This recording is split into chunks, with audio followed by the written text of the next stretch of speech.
Kepala Dinas Perhubungan Kota Makassar Iman Hud tersandung kasus tindak pidana korupsi penyalahgunaan honorarium tunjangan operasional Satpol PP Makassar.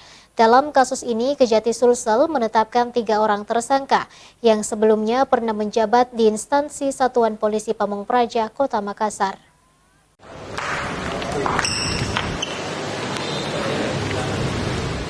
Iman Hud terlihat resmi mengenakan rompi berwarna merah muda milik Kejaksaan Tinggi Sulawesi Selatan saat keluar dari kantor Kejati Kamis petang. Ex-Kepala Satpol PP Kota Makassar yang kini menjabat Kadis Perhubungan diduga terlibat dalam kasus tindak pidana korupsi penyalahgunaan honorarium tunjangan operasional Satpol PP Makassar. Iman Hud sempat memberikan komentar ke media saat dirinya akan keluar dari kantor Kejati. Iman mengaku menerima dengan ikhlas atas penahanan dirinya terkait tindak pidana korupsi penyalahgunaan honorarium tunjangan operasional Satpol PP Makassar.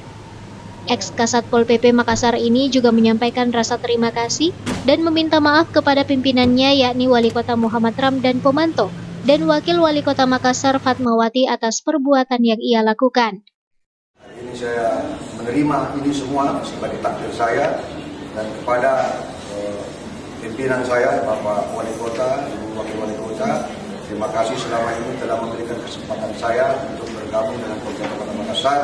Jika ada hal-hal yang tidak berkenan selama kami bertugas, saya mohon maaf sekali lagi dan terus kepada istri saya agar bisa diberikan ketabahan dan kekuatan.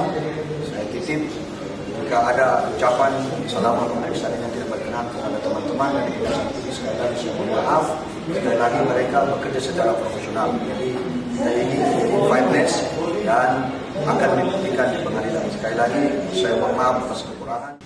Sebelumnya, penyidik Pitsus Kejati Sulsel kabarnya menetapkan 3 orang tersangka dalam kasus dugaan penyalahgunaan honorarium tunjangan operasional Satpol PP. Masing-masing 3 orang itu diantaranya Kasih Operasional Satpol PP Abdur Rahim, Kepala Dinas Perhubungan Makassar Iman Hud, dan ex-Kasatpol PP Makassar Iqbal Asnan. Tim Liputan, Selebes TV.